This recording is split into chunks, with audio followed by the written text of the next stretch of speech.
platillo perfecto. Vienen invitados esta tarde que nos traerán palabra de Dios. Estoy seguro que Dios esta tarde hará cosas maravillosas en cada uno de los que estamos aquí. El Señor es bueno. El Señor esta tarde quiere que entendamos una cosa. Sin Él no podemos seguir adelante. Su camino es estrecho, hermanos, y nada más entrará por ese camino todo aquel que tenga un corazón lleno de amor para Dios. Vamos a alimentarnos esta tarde de su palabra, que nos toque nuestro corazón, pidamos lo que nos dé nuevos pensamientos. Estoy seguro que esta tarde el Señor hablará a cada uno de nuestros corazones, pero sobre todo hará cosas maravillosas en cada persona que esta tarde está aquí. Amén. Démosle un fuerte aplauso a nuestro Padre Dios.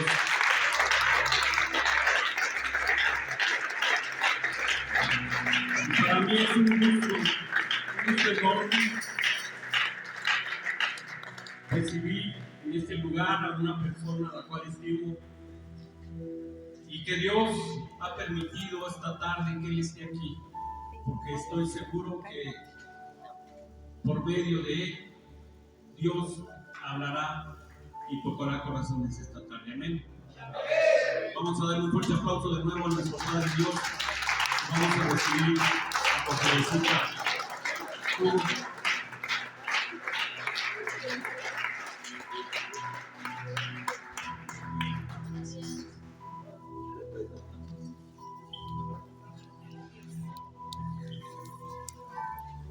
Muy buenas tardes. Gracias por estar aquí. Si gustan sentarse en su lugar. Es un privilegio hablarle al cuerpo de Cristo. Uno que no solamente lo aprendí, porque también fui congregante y he sido congregante hasta el día de hoy, sino que lo tuve por testimonio de mis padres. Una vida de servicio. Mi papá, que ya no está con nosotros, pero está en la presencia de Dios, y que con todas las diferencias sociales y culturales que tuvo que atravesar para poder conocer a Cristo, circunstancias que lo llevaron a los pies de Dios, pero que como resultado fue conocerle de una manera más profunda, con un testimonio que lo puedes cargar, que lo puedes palpar. Lo que más claro tenemos nosotros delante de una vida caminando con Cristo es la persona que tú tienes al lado. La persona que tú tienes al lado es un pensamiento de Dios, porque Él va a acreditar todas las cosas que suceden en tu vida como testimonio. Y así como Él lo puede ver en ti, tú lo vas a ver en Él. Y hay una reciprocidad que Dios permite para crecimiento, para desarrollo, para Él solidificar el mensaje. Cuando tú ves que alguien se decide en seguir a Cristo y le está costando, cuando a ti te queda claro el peso que está cayendo sobre Él en la toma de sus decisiones, ahí tú estás viendo a Dios revelado. Una parte de la revelación viene a través de la palabra de Dios. Y esa palabra va a rendir frutos, va a traer cambios. Y los que estamos alrededor vamos a ver esos frutos y los vamos a disfrutar. Porque son palpables. Muchos de ellos son deseables. Pero cuando nosotros tenemos a una persona que ha decidido caminar en Cristo, si tú eres esa de toda tu familia, o en tu familia ya hay más personas que están caminando en esta fe, te vas a dar cuenta que lo que está sucediendo en su impacto por el simple hecho de estarlo tú percibiendo. A veces vemos muchas personas en las redes sociales que no conocemos, que tienen palabras extraordinarias, pero nosotros no sabemos nada con respecto a ellos. Nos leen a veces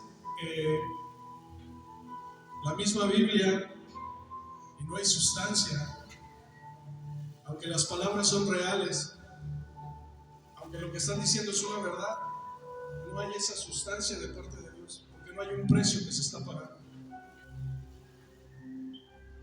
Yo te comparto esto porque pensar que la vida en Cristo es sencilla es una parte que se cumple solamente cuando caminas con Él. La sencillez de entender que tú vas a cargar su carga y Él va a cargar la tuya. Así de sencillo, como suena, así es. Pero en el momento de estar avanzando, es necesario saber que ese peso está en la mochila. No se puede pretender caminar y con la pura mente imaginar que lo estamos haciendo. Necesitamos cerciorarnos. Y a veces la persona que está a nuestro alrededor, ya sea nuestra familia, nuestro primo, nuestro hermano, el más cercano, el que hemos dejado entrar a conocernos, es aquel que se da más cuenta de que esa realidad está sucediendo en tu vida. Por un momento le decimos a Dios sí, y en ese mismo instante le estamos diciendo al mundo no. No llegamos a veces diciendo, mundo, te digo no. A veces simplemente decimos, Señor, te digo a ti sí. Pero en ese mismo instante están sucediendo muchas cosas. Cosas que están ocasionando cambios en el mundo espiritual a tu alrededor. Pero antes de plasmarlo en el mundo espiritual, o las cosas que no vemos, están grabándose en el corazón de la persona que tienes a tu lado. Cuando tú doblas tus rodillas, cuando tú desprendes una lágrima, cuando Dios te recuerda un versículo y te logra ver el que está a tu lado. Logras sentir la influencia de Dios sobre tu vida a través del Santo Espíritu. Y eso tiene un impacto muy grande en el alrededor. Y debemos de valorarlo, debemos de apreciarlo. Para mí, mi caso fue mi padre. Él oraba en las madrugadas. Quiero decirles que mi papá, no sé qué tantas cosas se necesitan para ser alcohólico, pero mi papá, antes de conocer a Cristo, bebía. Y un día decidió no hacerlo. Pero ya había ocasionado muchas cosas en su vida. Y lo que lo marca a él es la decisión de decir, no voy a continuar así. Y él empieza a orar. Aparentemente en ese momento la visión que él tiene de orar es simplemente querer salir de la circunstancia en la que él está. Pero, oh sorpresa, se topa con un Dios que tiene un propósito. Con un Dios que tiene una visión diferente de Él y de la que Él mismo tenía de sí mismo. Nosotros podemos cargar con un estigma social, pero cuando oramos con un propósito, nosotros nos despegamos. Ese estigma no está sobre nosotros. Una persona que ora con propósito, ese estigma, esos lazos sociales, ese rechazo, esa indiferencia social, no puede estar más en ti, porque orar es hablar con Dios. Orar con propósito es orar lo que Dios piensa. A veces pensamos nosotros que la idea de ser prósperos, de tener ingresos, son contextos sociales o de un país o de un modelo económico. Déjame decirte que la palabra dice, hijitos míos, yo deseo que seáis prosperados. Esto para esclarecer que la idea es de Dios. Pero a veces en nuestra mente parece que esa idea nos cuesta trabajo entender que viene de un lugar, que viene de una persona que revela su corazón. Y es muy diferente orar diciendo, yo quiero que me prosperes, a decir, yo sé que tú quieres que yo sea prosperado, porque quita mi intención y me empiezo a dar cuenta que Él piensa así, y entonces estoy alineado con Él. Para nosotros comprender una oración con propósito, vamos a usar la vida del profeta Daniel, y si me lo permiten, en estos minutos que tenemos por delante, vamos a hacer lectura. Si tienen alguien su Biblia en sus manos, si no, yo lo voy a leer desde aquí. Vamos a leer Daniel en el libro del Antiguo Testamento. Es uno de los profetas. Voy a leer así, es en el capítulo 1, versículo 1, dice: en el año tercero del reinado de Joacim, rey de Judá, vino Nabucodonosor, rey de Babilonia, a Jerusalén y la sitió.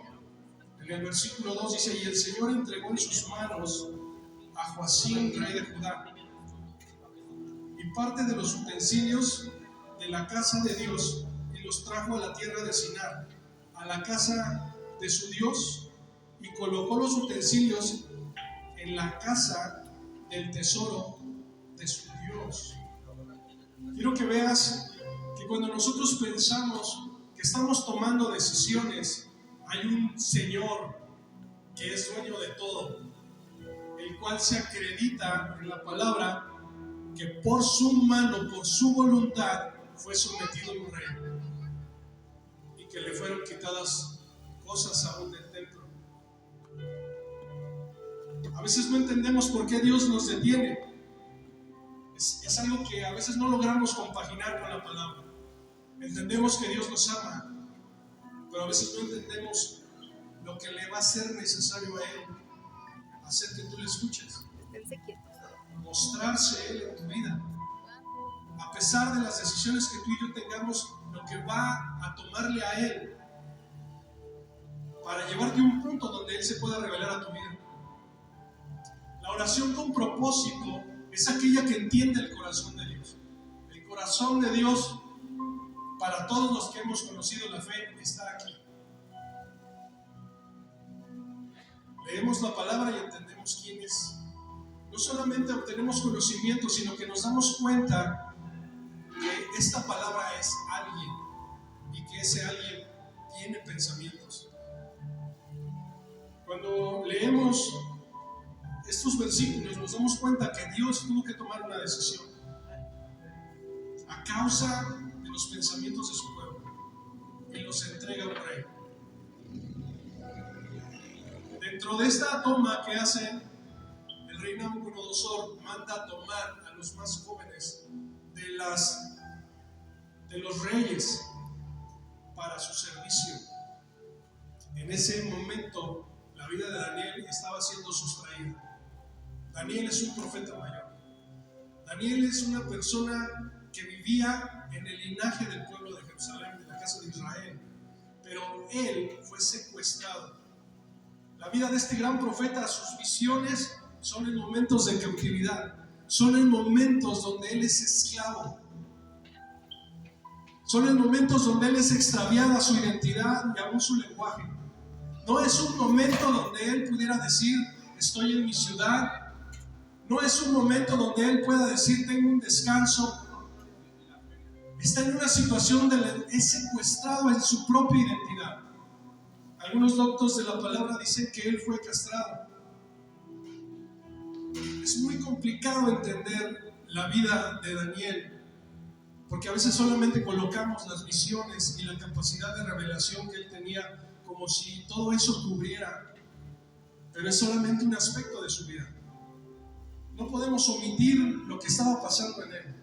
Cada revelación fue en Babilonia. Murió en Babilonia a sus 85 años, llevado a cautividad desde los 17. Él no conoció la libertad, pero en esos términos Dios se le revela. En esa condición Dios viene y le muestra no solamente qué era él, sino lo que habría de venir. Dios no tiene límites en ninguna circunstancia de la vida.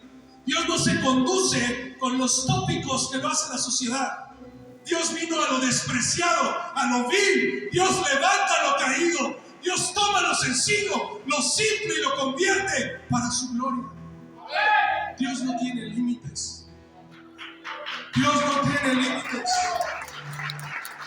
Cuando nosotros nos exponemos a la presencia de Dios, a su palabra, tenemos que tener de alguna manera cierta comprensión de esto. A mí me encanta lo que están haciendo aquí. Es algo que me tuve que contener desde que lo empecé a palpar. La presencia de Dios me quebranta. Y ver a Dios manifestarse. A veces se nos olvida quién es ese magnífico Dios y todo lo que Él puede hacer. Daniel no se olvidó quién era Él. Daniel nunca omitió, peleó. Le costó castigos. Fue llevado a un foso. Su obediencia lo marcó, pero ese es un aspecto. Su oración se vuelve una oración con propósito cuando él empieza a ver cómo piensa Dios en esos sueños, en esas visiones. Y de repente él tiene un modelo de oración. Mira, cuando Israel está cautivo son 70 años y la Biblia no dice, como en otras ocasiones, que eran varios los que estaban arrepentidos de esa situación. Fueron 70 años y la esclavitud ocasionó que el pueblo ni siquiera se acordara que eran una nación libre. Son 70 años de un extravío, de un castigo, donde Dios está manifestando su voluntad, les está diciendo qué es lo que no quiere, pero a ellos se les olvidó que eran una ciudad. A ellos se les olvidó, no hubo en su corazón un anhelo por siquiera cambiar lo que estaba pasando. No había una dirección encauzada. Pero Dios hace florecer algo en una persona. Y a veces Dios tiene que detener las cosas, las condiciones, permitir que una nación caiga en las manos de sus enemigos para detener a un pueblo y mostrar a él su pensamiento. A veces los detenimientos que nosotros tenemos solamente llegamos al punto de decir, es que fue por eso. A veces hemos llevado al extremo una respuesta tan simple con un Dios tan grande como decir, es que cometí un error. Pero cuando venimos a los pies de Cristo, nos damos cuenta que hay un trasfondo, hay algo más allá, hay algo que Dios quiere hacer, hay algo que Dios quiere dejar en tu vida y exponernos a la palabra de Dios, permitir que la palabra nos sea declarada, estar expuestos a que los tiempos de Dios, los kairos de Dios vengan sobre nuestra vida, generan cambios que nosotros, a lo mejor entre nosotros, no nos logramos apreciar. Fíjate, Daniel tenía dones y tenía talentos, y aún así, con esas cualidades, tenía que vivir esclavizado, usarlas y ponerlas a disposición de un rey. Obviamente, él siempre dijo, de mí no es la revelación de los sueños los revela Dios. Él puede decirme, o sea, siempre glorificó a Dios, pero lo que quiero que entiendas es que Dios permite que en esa cautividad él esté usando lo que de Dios es. Y ese hombre en un momento de su conciencia dice, éramos un pueblo libre. En un momento de esos 70 años dice, algo me consterna más allá que perder mi miembro y ser castrado. Cuando Dios viene a los hombres en la vida de Jesucristo, Jesús viene y dice, pueblo sentado en tinieblas, luz le resplandeció. Es Él el que viene. Cuando las circunstancias de nuestra vida nos han llevado a límites donde la esclavitud nos cercena y nos deja en una posición donde no podemos ni siquiera disfrutar del don o el talento que tenemos, la única respuesta a toda esa realidad es que Dios viene. Dios viene. Dios te puede visitar en un sueño, Dios te puede visitar en una visión, Dios puede conectar en ti una oración con un propósito diferente. Pero el detenimiento a muchos nos ha robado identidad, porque no nos permite hacer nada, porque no nos permite tocar nada en nuestra fuerza. Es una libertad condicionada. Parece que Dios no va a hacer nada con esa situación. Pero Dios, hablando del pueblo de Neftalí, dice: pueblo en tinieblas, luz les resplandeció. Vamos a leer un poquito más. En el capítulo 9 dice: oración de Daniel por su pueblo.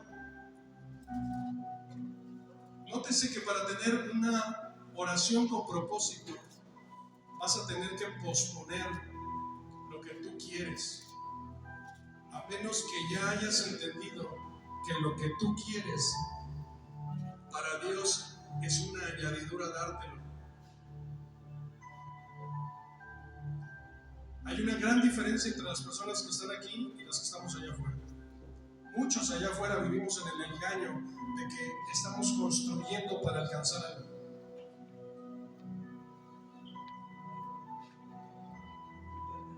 Y cuando Dios te detiene, cuando Dios permite que estas cosas pasen a causa de tu decisión finalmente, pero Dios usando tu decisión, Él empieza a revelar algo diferente. Él empieza a declarar. Porque cuando Jesús vino, dijo: el reino está aquí. Ellos le preguntaron: ¿y cuándo vendrá ese reino? Y dice: he aquí, está delante de vosotros. Ni siquiera lo veían, pero ese reino es su voluntad. Lo que allá afuera todo el mundo quiere tener, acaudalar, finalmente no en esos excesos y en esas vanidades, pero sí en un pensamiento de que Dios nos quiere prosperar y nos quiere bendecir. Es un pensamiento que le pertenece a Dios. Y a veces el que anda en esta tierra saludando con sombrero ajeno vende ideas como si a solo algunos les perteneciera la posibilidad, cuando ese pensamiento Jesús lo pagó en una cruz.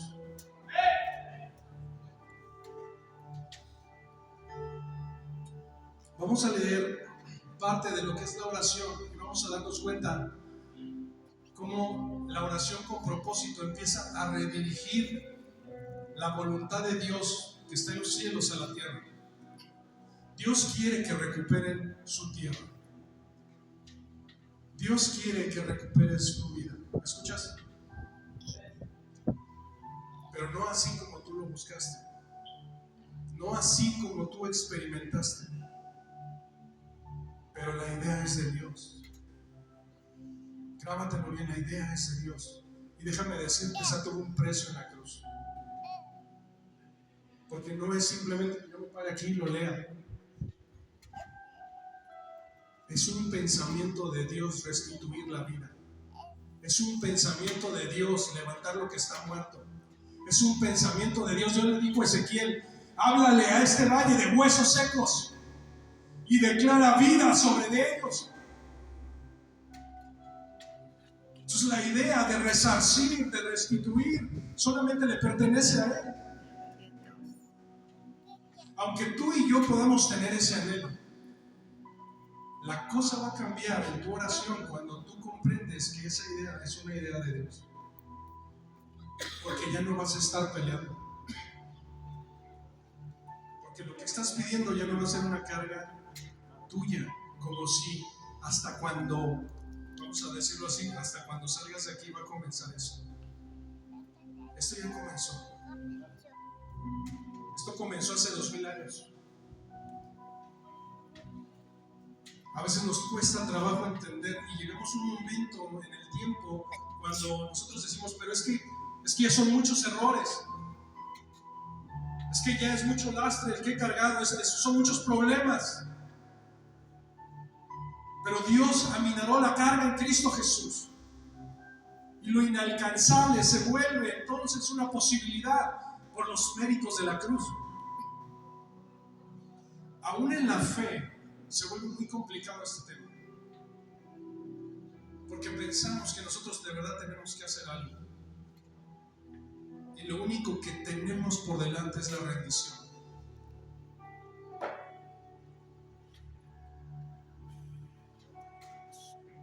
Rendirnos a la voluntad de Dios, rendirnos a su pensamiento. Quiero leerles algunos versículos. Vamos a estar escuchando ciertas expresiones que son importantísimas de cómo a Daniel le empieza a caer el 20 de una condición, no solo de él, no solo física, sino del pueblo mismo. No es solamente tu condición, es la condición de muchos jóvenes, es la condición de muchas personas que no saben lo que hay allá afuera con lo que tú ya te topaste. Pero cuando tu vida tiene un propósito, tu oración tiene una perspectiva y te está dando algo. Y esas cosas que pensábamos que no iban a suceder, porque nadie pensaría que el hijo de un alcohólico iba a estar predicando. Nadie pensaría que el hijo de un golpeador iba a estar predicando.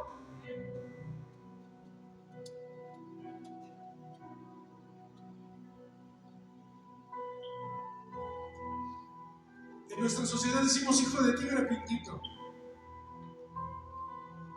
No sabemos armonizar una palabra de Dios, pero estamos bien buenos para hablar lo que ni el diablo puede hablar de ti. Es que así como fue tu papá, así vas a ser tú. Y los sociólogos encuentran una hilación lógica. Sí, porque el nivel de influencia de las personas que están a tu alrededor son las primeras que van a impactar tus decisiones. O sea, sí pueden conducirte, pero esa no es una realidad total, es un aspecto, es una sola cosa de muchas que Jesús brincó, derrotó, exhibió en la cruz del Calvario.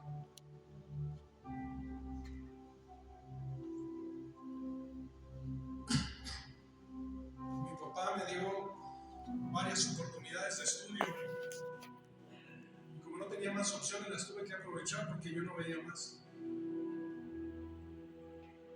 Pero aún de sus propios familiares era: tu hijo va a ser como tú. De hecho, en varias reuniones me ofrecían a mí: ten, como tu papá. Aunque mi papá ya no lo hacía porque ya era evangelista. Después fue pastor y misionero en la ciudad de Aguascalientes. O sea, lo que voy es que siempre va a estar esa cosa ahí. Pero ¿cuándo se va a notar que ya no está ahí? No tiene un día o una fecha. Es un propósito revelado. Porque la luz no negocia con las tinieblas. El reino de los cielos no toma rehenes. No negocia a Dios con el diablo. Cuando el propósito es revelado, la luz resplandece, no hay vuelta atrás.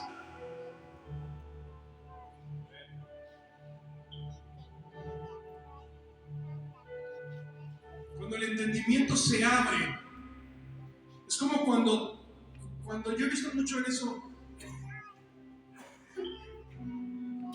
de la gente que habla en doble sentido. Hoy hasta las personas de otras filosofías dicen: no tienes esa revelación, porque se dan cuenta que hay cambios en el psique, hay cambios en la mente, en la mentalidad. Hace rato decía Martín, hay que renovar nuestra mente. ¿Por qué? Porque ya se dieron cuenta que la mente es susceptible a muchas cosas. Muchas de ellas las absorbe y ni siquiera las piensa.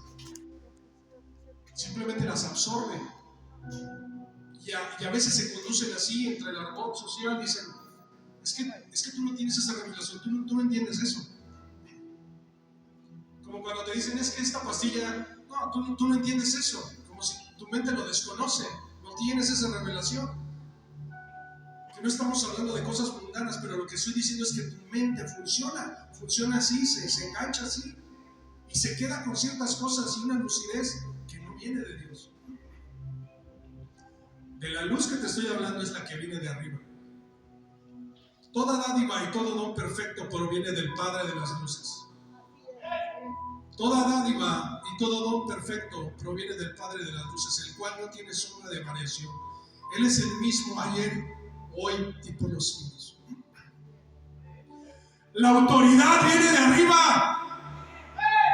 La autoridad viene de arriba.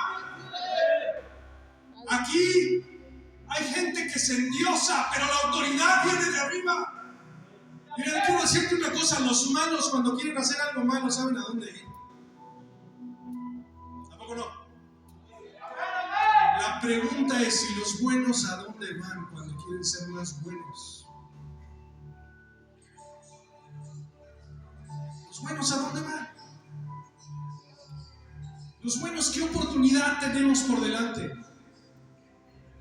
¿A dónde voy yo? Si yo quiero ser bueno, ¿cómo puedo aumentar? ¿Cómo puedo cambiar? Y entonces viene una revelación de Dios, porque al que tiene hambre, Dios le va a dar más. Le va a dar pan, le va a dar saciedad, le va a dar un agua de vida. No te va a devolver un mal por mal.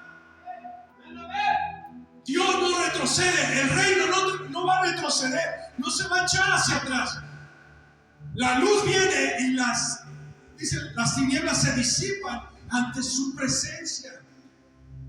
Exponerte a la palabra de Dios no es simplemente lo que mi asentadera me permite estar de un ladito o del otro ladito, que puede ser cansado, pero la exposición de la palabra, la unción que está viniendo, es la que modifica lo que está pasando en tu vida.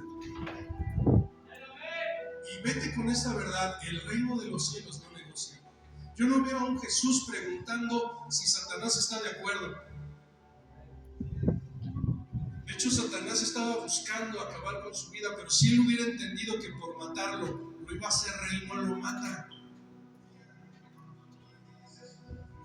Si por cada azote, por cada ofensa lo iba a convertir a él, le iba a dar esa gloria a causa de los golpes que le daban, no se los hubiera dado. No hay un Jesús diciendo vamos a subirnos un ring porque somos de la misma condición. De hecho, su palabra dice: exhibidas fueron tus obras de maldad. Exhibido fuiste. Exhibido quiere decir salido a la luz. Hay otro versículo que dice: desechado fuiste, oh ángel de luz. Desechado.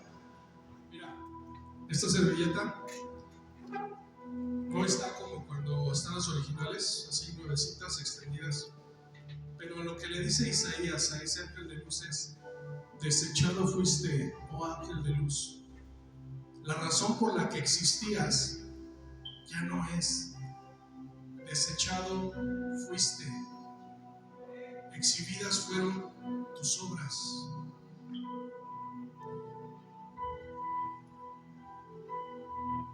La luz no está negociando. La luz expuso las tinieblas.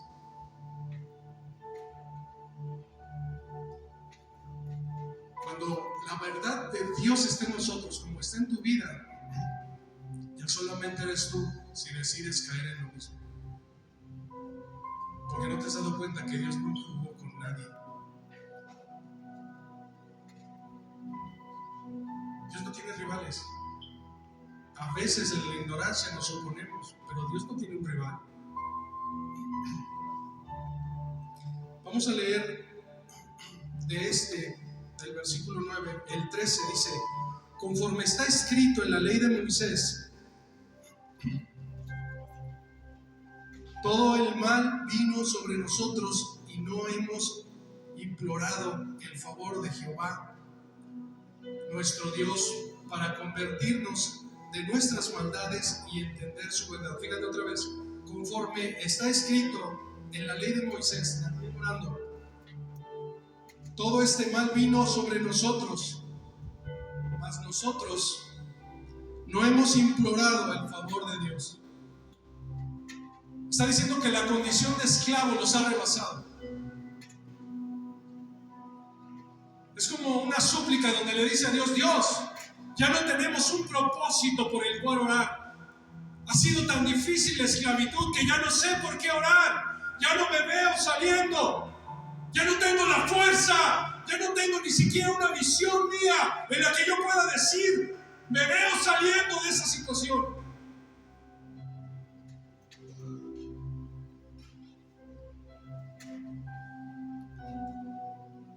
En ese momento de Daniel, esa oración es el deseo de la voluntad de Dios.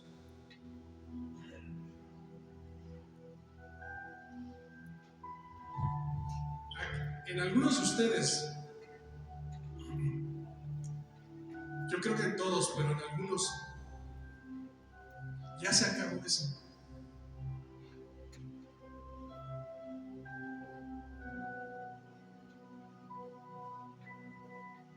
Pero aquí es donde viene el deseo de Él. Era necesario extinguirlo. Daniel lo está reconociendo, Señor, ni siquiera estamos deseando. Ya ni siquiera estamos deseando, se nos acabaron las fuerzas.